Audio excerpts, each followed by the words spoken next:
Yes, ladies and gentlemen, welcome back to URKG. This is your match reaction. Barcelona 3, Alavés 1. Bro, they got away with one there. They really did. I mean, the 3-1 scoreline looked comfortable on paper, but this match was anything but comfortable for Barcelona today. Alavés walked into this match, punching first, punching early, and almost exposed Barcelona again. And look, somehow Barcelona got back into rhythm, and somehow they stayed in the game and scored a couple of I would say a couple of good goals to secure the win. But this game was never secured until the last minute. Of course, Dani Olmo scores the last goal in this match. Lamine scored today. Dani Olmo 2 goals. Yes, on a positive note for Barcelona, you could say that this is really good, but there's still concerns. There's still big questions for Barcelona in terms of how they're defending in this match, how they're defending in general against anybody. We're going to talk about it. We're going to talk about each and every single player. We're going to talk about Raphinha's return. We're going to talk about Pedri's return into the lineup. On the bench and played some minutes tonight as well. So there's a lot to talk about. Before we get into it, as always, make sure you like the video, hype up the video, subscribe to the channel if you're new, and let me know in the comments, what did you make of this game, right? What did you make of this game? Let's break it all down, really. I mean, my feeling, this is how Barcelona started today. Garcia in goal, Eric Garcia, Kubasi, Martin, Balde. That's a solid defense. Casado alongside Bernal. And the front four, of course, Raphinha gets picked or starts. Fit enough to start for the first time for Barcelona. On the left-hand side, Dani Olmo was 10, Lamine, and Lewandowski up top. Coming into this game, of course, Barcelona lost that match against Chelsea. There was a really poor performance from Barcelona, and the way they started this game is the same. Even before the game settled in, even before people still taking their seats, right? The cameraman is still trying to find the focus. And Alavés said, nah, let's silence this place. Let's silence the crowd. And they striked inside 1 minute. Ibanez, it's a set piece. Cross comes in. It gets deflected. And finally, he finds himself wide open in the box. He puts it in. 1-0 Alavés. At that point, of course, I'm thinking as a Madrid fan, okay, hold on. I was celebrating and I was like, okay, hold on. Just try to stay calm, try to hold on for the next 10-15 minutes. But that wasn't the case. Barcelona immediately striked, and it comes from this guy right here, Raphinha, which I thought he was man of the match today. I know he didn't score, but MVP of the game is Raphinha for me. If he is your MVP, smash that like, because I thought he was incredible today. And boy, oh boy, they missed him. You can clearly see how Barcelona is different when he's in the lineup. And we saw it again inside 8 minutes, dribble past players, and then puts in a really dangerous cross. It misses everybody, and it finds Lamine wide open.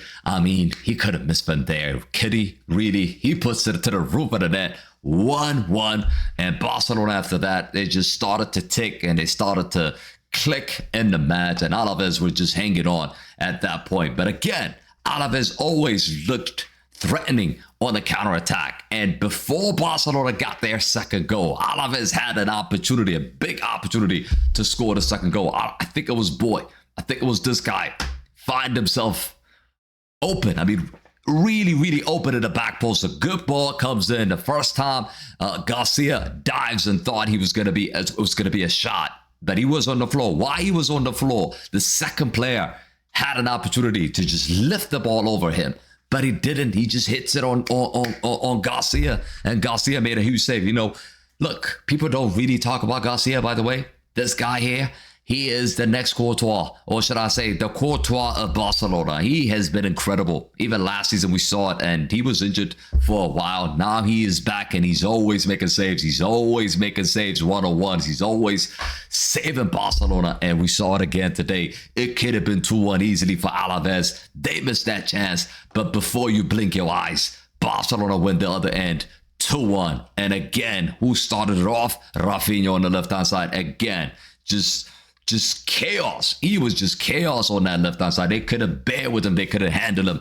He finds a beautiful cutback. It's a similar goal, really. It's exactly the same kind of goal they scored in the first one. And this time, Dani Olmo finishes it 2-1 Barcelona. And after that, I'm thinking, Alavés, just hold on. Just hold on until halftime. And which they did, by the way. Which they did. They hang on until halftime. And then in the second half, you expect Barcelona to just smash them. You expect Barcelona to come really strong, put the game to bed early on because you got Atletico Madrid coming up. But that wasn't the case. They just messed about. They decided to control the tempo instead of actually attack and get the third goal. And they made some changes. Koundé came on. 46 minutes. Rashford came on as well. Pedri came on as well around 60 minutes. And Ferran Torres also came off. And look, I think that kind of hurt their balance. I think it kind of hurt their momentum because I thought their attack was just broken there. You take off Lewandowski, you take off Raphinha, you take off Eric Garcia as well. You're making a lot of changes while winning the game. And I think that kind of disrupted their chemistry a little bit. And they didn't really create a chance in the second half. I don't really remember. Maybe Dani Olmo had one chance in the second half. But mostly, that was really it. I know Lamine Yamal had one, which he passed the goalkeeper and it hits the post. By the way, that should have been a goal. That's a huge miss from Lamine Yamal. But other than that, just the feeling-wise, I thought Deportivo Alavés was in the game the whole time. And they kept it that way. And then in the second half, around 70 or 80 minutes, they had their moment. They had their chance. And again, Garcia, this guy comes up with a huge save. And after that, you can't continuously miss chances against big teams. Like, you just cannot. You cannot. And when you do that, you're going to pay the price. And today, Alavés, I thought they played some decent football today. They probably, on another day, if they were efficient today, they could have gotten a draw. But they didn't take their chances. And Barcelona did. And Barcelona just finished them off in the last minute, 93rd minute, Dani Olmo again. And overall, Barcelona don't care. In terms of the performance today, I don't think today was about performance. I think today was about getting 3 points for Barcelona, being on top of La Liga and on top of Real Madrid. As you can see now, Barcelona is up top, 34 points. Of course, Real Madrid play tomorrow against Girona. Now that game becomes a must-win. If they don't win that, then Barcelona would stay up top. But the next game for Barcelona is Atletico Madrid, and this is huge. It is really, really, really huge. It's a massive game. I'm looking forward to this game. Of course, we're going to do a watch-along for this game. But look, La Liga is hotting up right now. La Liga is cooking up right now. And I'm excited. I'm excited to see what Real Madrid are going to do tomorrow. Can they bounce back? I know there were a couple of draws for Real Madrid against Elche and against Rayo as well. Not in good form right now. Real Madrid and Barcelona somehow are ticking. They got Pedri back as well today. I didn't really speak about him, but as soon as he came on, he controlled that tempo in the middle of the park. So, look, it's all good stuff that we saw today for Barcelona and Barcelona fans. And they didn't pick up any injuries, so they're ready. They are ready against Atletico Madrid, and that will be a huge game. That will be a huge game. But yeah, what did you guys make of the game? As always, let me know in the comment sections. Make sure you join us for the watch-along tomorrow for the Real Madrid game. But yeah, thank you all for watching. I'll see you guys on the next one. Peace.